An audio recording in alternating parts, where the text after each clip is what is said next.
J'espère que vous allez bien, j'espère que vous vous portez bien. Vous nous manquez à chaque fois qu'on s'adresse à vous, vous nous manquez à chaque fois qu'on met end à une de nos vidéos et qu'on la diffuse. Vous nous manquez à chaque fois qu'on prend un peu de temps avant de vous retrouver dans nos podcasts pour vous expliquer les dessous d'actualité algérienne. Voilà. Vous êtes partis maintenant, vous êtes notre communauté ne cesse de grandir et de prendre de l'importance. Je vous remercie énormément. Nous allons parler aujourd'hui d'un sujet qui personnellement me scandalise. Comment on arrive à insulter l'Algérie, à l'humilier, à lui manquer de respect.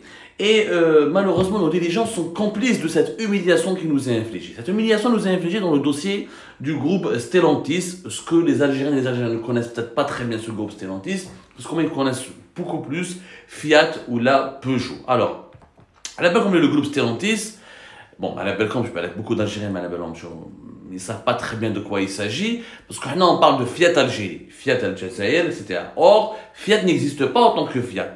Peugeot n'existe plus en tant que Peugeot. Et, comment ça s'appelle Citroën n'existe plus en tant que Citroën. Ils font tous partie du groupe qu'on appelle le groupe Stellantis. Le groupe Stellantis qui existe depuis pratiquement maintenant, qui a été créé depuis 3 ans ou 4 ans. Il est très récent, il est né de la fusion entre, en 2021, il a été fondé en 2021, maintenant 3 ans, le 16 janvier 2021, la fusion entre le groupe PSA, Peugeot Citroën, avec le groupe Fiat Chrysler Automobile. Ils ont créé ce groupe mondial qui est devenu, il est classé en 3e et 4e grand groupe mondial de fabrication de voitures. À la le chiffre d'affaires, à la les classements, on varie, est-ce qu'on fait du classement selon les chiffres d'affaires, ou là on fait le classement selon les selon le nombre de véhicules qui sont vendus. Alors, le groupe Stellantis, il y a dedans Fiat, il y a dedans Peugeot, Citroën, Alfa Romeo, Chrysler, Jeep, Lancia, Maserati, tout, Opel, toutes ces marques-là sont regroupées donc autour du groupe Stellantis. Stellantis donc a décidé d'investir en Algérie en introduisant sa marque Fiat. La marque Fiat, avec l'usine Fiat, vous êtes certainement au courant que l'Algérie avait lancé l'usine Fiat. Elle a été inaugurée le 11 décembre, si je ne me trompe pas, 2023. Et Fiat avait promis à l'Algérie, il y avait des discussions en 2022, des discussions en 2023, pas mal de délégations de très haut niveau entre les deux pays, et il y a eu donc des promesses pour que Fiat développe une véritable industrie automobile. C'était le rêve de l'Algérie. Abdelmajid Tebboune et son régime, le régime Tebboune a diabolisé tout ce qui a été entrepris auparavant, notamment par Hyundai, Kia, Renault, Sovac qui avait investi qui avait comme partenaire des hommes d'affaires algériens, maintenant Tahkout, Sovac, le Ulmi, ou Renault, elle était toute seule et c'était partenariat avec le FNI, le Fonds National d'Investissement, et putain, la SNV, Kia, c'était l'Arbaoui. Donc, tout ce qui a été fait avant dans l'assemblage et dans la fabrication des véhicules, dans le montage, a été diabolisé et elle a été, on va dire, rabaissée par le régime Tebboune qui considérait ça comme étant un gonflage de pneus. À partir de 2022, un nouveau cahier de charge a été fait pour relancer l'industrie du montage des véhicules. Ce cahier de charge, finalement, n'a rien de fondamentalement différent ou de révolutionnaire. Quelques points. Pas de diesel. L'Algérie ne devrait pas fabriquer des voitures, assembler, produire des véhicules diesel. Une anomalie que beaucoup d'experts de l'automobile n'ont pas compris, puisque l'interdiction des véhicules diesel n'interviendra dans les pays européens qu'à partir de 2035. Et même en Europe, aujourd'hui, par exemple, on est en train de discuter pour reporter la mesure qui est jugée radicale et drastique et pratiquement impossible à mettre en place. Et quelques différences au niveau du taux d'intégration, ou là au niveau de l'organisation, au niveau du business plan, ou là au niveau de l'organisation de l'activité. Mais il n'y a pas eu une différence fondamentale. Là, on a déjà essayé le nouveau cahier de charge qui a été fait à l'époque de Tebboune n'a pas apporté des modifications révolutionnaires. Fiat, donc Fiat en décembre 2023, 11 décembre 2023, ça a été inauguré. Et on nous a promis que Fiat donc allait fabriquer des voitures ça va résoudre la crise du marché en Algérie, puisqu'il y a une pénurie de voitures en Algérie. Vous savez, depuis 4 ans maintenant, il n'y a plus de voitures en Algérie. Ça fait 4 ans, depuis 2019, et l'arrêt des usines Renault, de Hyundai, etc., plus l'arrêt, le verrouillage total des importations. On a promis aux Algériennes et aux Algériens qu'en 2023, on a donné des quotas et des autorisations, des licences d'importation pour 180 000 véhicules. On les a jamais vus réellement, 183 000 véhicules. Beaucoup de clients ont commencé à acheter auprès de Fiat, auprès de certains concessionnaires partenaires de marques chinoises pour des véhicules neufs qui mettent Chery, qui mettent Geely, mais à chaque fois les commandes ne sont pas honorées, les voitures sont excessivement chères, les livraisons ne se font jamais dans les temps. Il n'y a pas de livraison dans les délais impartis tels que l'indique ou tels que l'exige la loi algérienne. Du coup, pas mal par exemple, Fiat, on en a déjà parlé, depuis la fin de l'année depuis le début de l'année 2024, plusieurs clients qui ont donné de l'argent à Fiat ont été rappelés pour que Fiat leur demande de récupérer leur chèque ou récupérer leur argent parce que Fiat n'arrive pas à leur livrer le véhicule dans les délais nécessaires et exigés par la loi qui encadre l'activité de la concession automobile et de la vente automobile en Algérie. Récemment, Fiat a changé de patron. Fiat elle avait beaucoup de problèmes en Algérie. Qui a le problème de Fiat, son ancien patron qui a disparu et finalement Algérie part. Il en a parlé. Monsieur Hakim Boutahra qui avait quitté en fait ses fonctions parce qu'il a eu un bras de fer, parce qu'il a eu un problème avec les autorités algériennes et depuis le début du mois d'avril il n'a plus donné signe de vie. Donc Oualech, finalement parce qu'il voyageait souvent au Maroc et les autorités algériennes l'ont menacé, lui ont demandé de se calmer, de ne plus aller au Maroc, de ne plus entretenir des liens avec les entités politiques ou les entités économiques au Maroc où il n'a pas de relation politique avec le Maroc. Donc Hakim Boutahra il a été changé à partir de la fin du mois de mai. C'est un Tunisien, donc Hakim Boutahra qui était le responsable de Stellantis en Algérie, ce que les Algériens appellent Fiat Algérie, mais finalement c'était Stellantis. Donc Fiat Algérie a changé, Stellantis ils ont changé de représentant. Ce n'est plus le premier patron, le premier manager en Algérie, ce n'est plus l'Algérien Hakim Boutahra qui est parti encore une fois dans le cadre d'un scandale inouï. Parce que, voilà, on lui a exercé des pressions, on lui a fait du chantage, on l'a menacé parce qu'il partait au Maroc et on lui a demandé de ne plus aller au Maroc. Je suis pas un diplomate, je suis pas un militaire, je suis pas un politicien, moi je suis un manager d'un groupe international, j'ai des activités au Maroc, je dois aller au Maroc, le groupe Stellantis est fortement présent au Maroc, on va en parler, il se devait d'exécuter ses missions. Bon, maintenant je vois les autorités algériennes, elle a préféré quitter, beaucoup de pression, beaucoup de problèmes, bien que je ne rêve plus à travailler en Algérie, je préfère partir. J'ai un Tunisien qui s'appelle Raoui Beji, qui est nationalité tunisienne, et qui a été désigné depuis le 31 mai 2024 comme le nouveau PDG de Fiat Algérie, donc le représentant de Stellantis Algérie. Ouahad al-Tunisien, c'était un ancien responsable de la division pièces et services, pièces détachées et services pour la région Moyen-Orient, Afrique du Nord.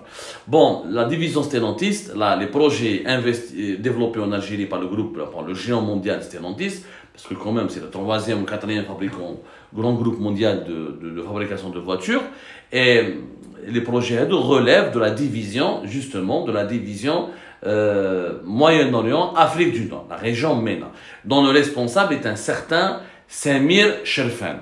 Alors, justement, est-ce que Fiat, c'est un projet sérieux en Algérie?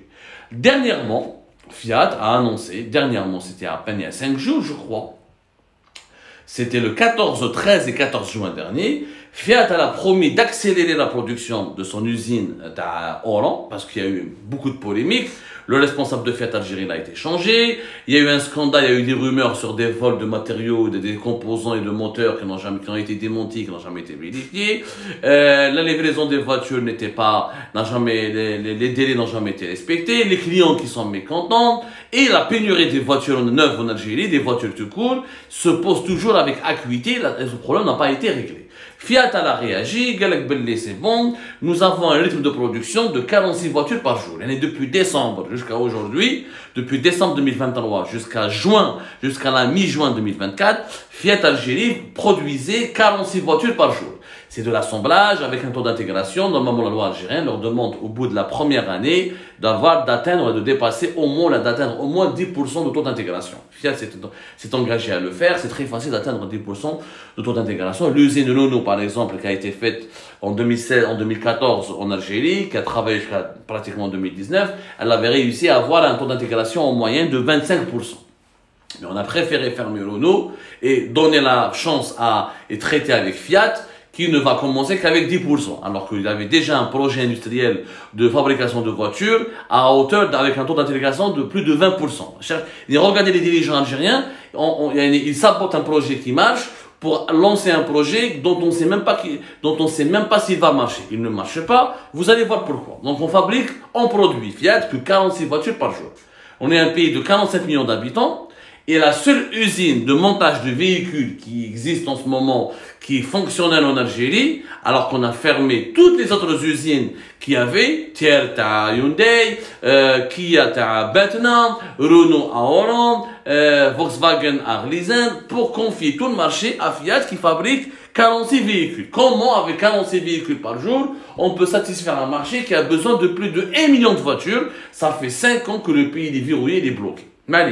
Fiat Galaxy, bon, vous allez voir, d'ici fin juillet 2024, nous allons passer de 46 véhicules par jour, nous allons produire 250 voitures par jour. C'est un énorme progrès, 250 voitures par jour. Sauf que, réellement, la production, alors d'ici la fin de l'année 2024, Fiat veut produire 7000 véhicules utilitaires Fiat Doblo et 1000 Fiat 500. Plus, bon, dès la fin de l'année, Doblo, Fiat 500, ils ont voulu introduire une nouvelle voiture, ils veulent la fabriquer, la nouvelle Fiat Doblo. Voilà, donc les ambitions de Fiat pour le moment se résument à celle-ci. 7000 véhicules utilitaires, 1000 Fiat 500. Il y a un autre véhicule qui devrait être lancé. J'ai oublié le nom, c'est un projet, mais qui traite les déclarations, ou tu les rencontres avec les ministres algériens. Voilà, c'est la 3 modèles normalement, le prochain modèle, c'est que Fiat devrait produire une voiture hybride, mais quand est-ce qu'elle va arriver? Alors d'un coup on nous dit que ce sera l'année prochaine, d'un coup on va nous dire d'ici 2026, d'un coup, en tout cas pour le moment, on parle de la Fiat 500 et de la Fiat Doblo.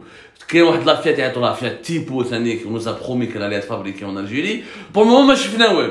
Alors que Fiat, elle a aussi un quota, elle a bénéficié d'un quota important pour importer en 2023. Une partie des 180 000 voitures qui devaient être importées par l'Algérie en 2023. Un quota important, donc 60 000, entre 60 000 et 70 000, est revenu à Fiat. Est-ce que Fiat les a importés entièrement? Non. Moi, j'ai confirmé auprès de mes sources des problèmes au niveau des douanes, des problèmes au niveau des transferts d'argent, des problèmes au niveau de la commercialisation des véhicules neufs, ce qui fait qu'il y a eu tellement d'obstacles que le projet Fiat n'a plus aucune visibilité. Mais pour le moment, c'est une petite usine qui produit 46 véhicules par jour et qui promet donc de produire de passer à 250 véhicules par jour, avec une priorité pour la Doblo et pour la Fiat 500. Comme par hasard, il y a eu là une semaine, c'était le 12, je crois, le 12 juin, vous pouvez aller le site internet du groupe Stellantis. Le groupe Stellantis, le géant mondial, a organisé une journée qui s'appelle la Stellantis Investor Day 2024. La Stellantis Investor Day 2024. C'est une journée dédiée aux investissements ou aux activités d'investissement du groupe Stellantis, que le groupe Stellantis veut développer à travers le monde. Avec la journée, justement, le responsable de la division Maghreb et Moyen-Orient de Stellantis, Monsieur Samir Sherfan, il est responsable des opérations Moyen-Orient et Afrique du Nord. Et du continent africain tout court plutôt, pour être plus précis, il y a Samir Sherfan, au responsable du groupe Stellantis, qui est venu régulièrement à Alger, qui a été reçu à maintes reprises par le ministre algérien de l'Industrie et de la Production pharmaceutique, M. Ali Aoun, et les responsables de toutes les opérations du groupe au Moyen-Orient et en Afrique, pas uniquement d'Afrique du Nord.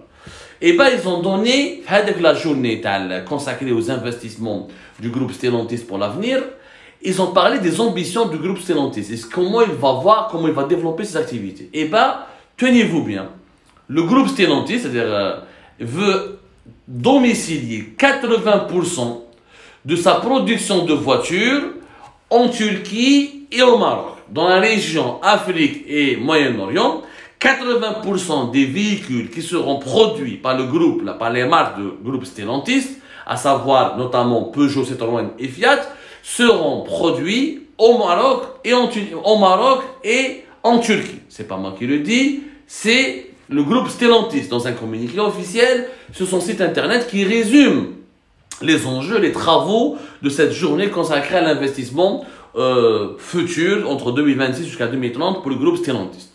Le groupe Stellantis, il trouve le communiqué, le document final, nous avons la chance d'investir au Maroc et d'investir, comment on appelle ça, en Turquie, parce que les coûts sont pas chers, et qu'il y a de véritables compétences au niveau de la main-d'œuvre qui est de plus en plus qualifiée, et que nous allons investir dans l'engineering, et nous allons développer et la formation des ingénieurs qui peuvent faire le design, la conception des véhicules, des pièces de rechange, pour domicilier à eux seuls, pour que, voilà ce qui a été dit, le Maroc et la Turquie, avec des coûts de main-d'œuvre quasiment comparables à ceux en vigueur en Chine, ces deux pays assureront 80% de la production d'ici 2027, soit 800 000 véhicules pour une capacité de production de 1 million d'unités.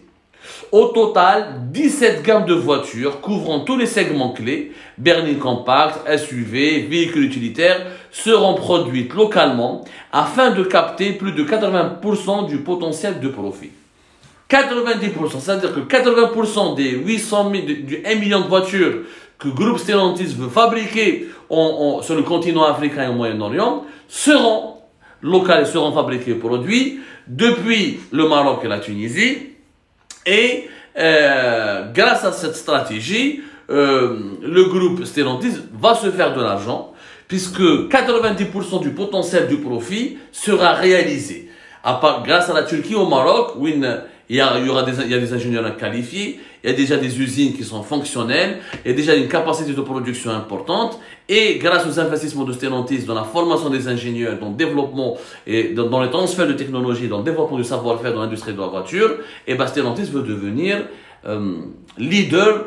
Pour le moment, c'est le numéro 2 de la vente des véhicules au Moyen-Orient et en Afrique, et là, il veut devenir le numéro 1 d'ici 2030.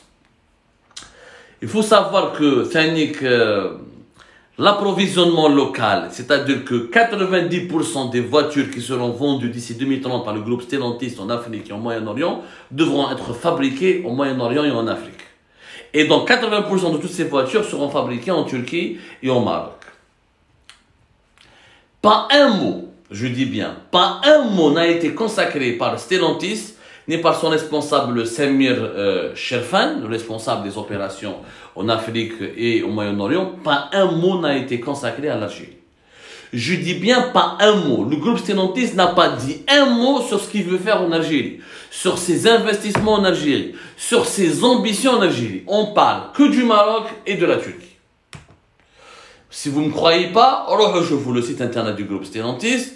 Vous allez avoir le résumé entier et intégral des projets, de ce qui a été dit lors de la journée des investisseurs organisée par le groupe Stellantis récemment entre le 12 et le 13 juin dernier. Il y a un document qui résume, qui a été publié le 14 juin, qui résume tout ce qui a été dit, tous les objectifs qui ont été tracés.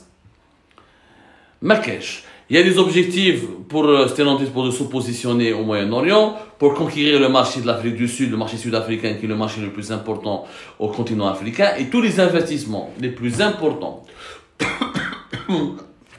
au niveau du développement du savoir-faire et de la technologie de fabrication de voitures seront faits en Turquie et au Maroc. L'Algérie, Marrakech. Fiat, en Algérie, on va fabriquer à partir de la fin de l'année, fin juillet, à partir de fin juillet 2024, 250 voitures par jour. Il faut savoir qu'au Maroc, il y a déjà une usine Stellantis, elle est fortement présente, notamment dans l'usine de Knetra, où on fabrique des véhicules de la marque Citroën, des véhicules notamment de la marque Peugeot aussi. Et la production locale là-bas, elle est du double.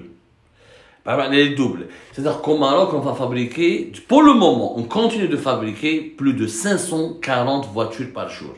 Alors qu'en Algérie, Fiat n'a que l'ambition de fabriquer 250 voitures par jour. En réalité, Fiat veut uniquement faire comme Renault en 2014, et développer une usine, petite usine, par rapport à ses investissements, par rapport aux investissements des autres filiales du groupe Stellantis au Maroc, notamment Peugeot et Citroën. Et le projet de l'Algérie devrait uniquement fabriquer des voitures pour le marché algérien. Aucune stratégie pour l'exporter comme on nous a fait croire, puisque 80% des véhicules d'ici 2030, d'ici 2026-2027, seront fabriqués à partir au Maroc. Localement fabriqués au Maroc. Il n'y a pas de place pour l'Algérie. Ça veut dire que l'Algérie fera partie des pays qui vont obtenir les miettes. Les miettes, c'est les 20% restants. Donc les 20% restants, l'Algérie, l'Égypte, la Tunisie, les autres pays, Win, Fiat ou les autres marques de Stellantis, notamment Fiat, Peugeot et Citroën, ce sont les trois marques du groupe Stellantis qui sont les plus connues, les plus vendues sur le marché nord-africain, sur le marché du Moyen-Orient. C'est à ce moment-là, les autres pays vont prendre des miettes. Mais qu'est-ce que des miettes? Tout le reste sera fabriqué et grâce à des investissements qui seront lancés au Maroc et en Turquie. Et on fera une autre émission avec d'autres chiffres, avec d'autres précisions, etc. Et vous allez voir la grande différence au niveau des ambitions et des projets lancés par Stellantis au Maroc, en Algérie, ou là en Turquie et en Algérie. En réalité, le régime Tebboune a offert le marché algérien à un groupe mondial qui va nous donner que des miettes. On va l'expliquer dans la prochaine émission. Et le régime Tebboune a encore une fois opté pour un groupe mondial qui a déjà des investissements plus stratégiques et plus ambitieux dans des pays rivaux, notamment le Maroc, au lieu de pactiser ou de faire alliance avec d'autres constructeurs automobiles qui ne sont pas présents dans les pays voisins ou dans les pays avec lesquels nous avons une concurrence, une rivalité. Ils sont les groupes sud-coréens. Hyundai, par exemple, Hyundai ou la Kia ne sont pas présents au Maroc. Ils ne sont pas présents fortement en Turquie. Ils ne sont pas présents fortement dans les pays qui sont similaires aux nôtres, qui ont les mêmes marchés, qui ont les mêmes capacités, les mêmes atouts, les mêmes potentialités. Donc il ne fallait pas, encore une fois, miser sur Fiat. Ça a été une erreur. On va l'expliquer dans la prochaine émission. Mais en tout cas, là, nous avons une confirmation officielle de la part du groupe Stellantis que pour lui, l'Algérie n'est pas du tout une priorité. Et que 80% de ces véhicules au Moyen-Orient et en Afrique seront fabriqués et exportés depuis la Turquie et le Maroc. L'Algérie ne va engranger que des miettes. Et on va approfondir ce déchiffrage dans une autre émission qui va suivre plus tard pour vous expliquer un petit peu les erreurs qui ont été commises par le régime Tebboune et pourquoi il ne fallait pas encore une fois choisir un constructeur automobile qui est déjà présent au Maroc, comme c'est la même erreur qui a été commise d'ailleurs par le régime Bouteflika.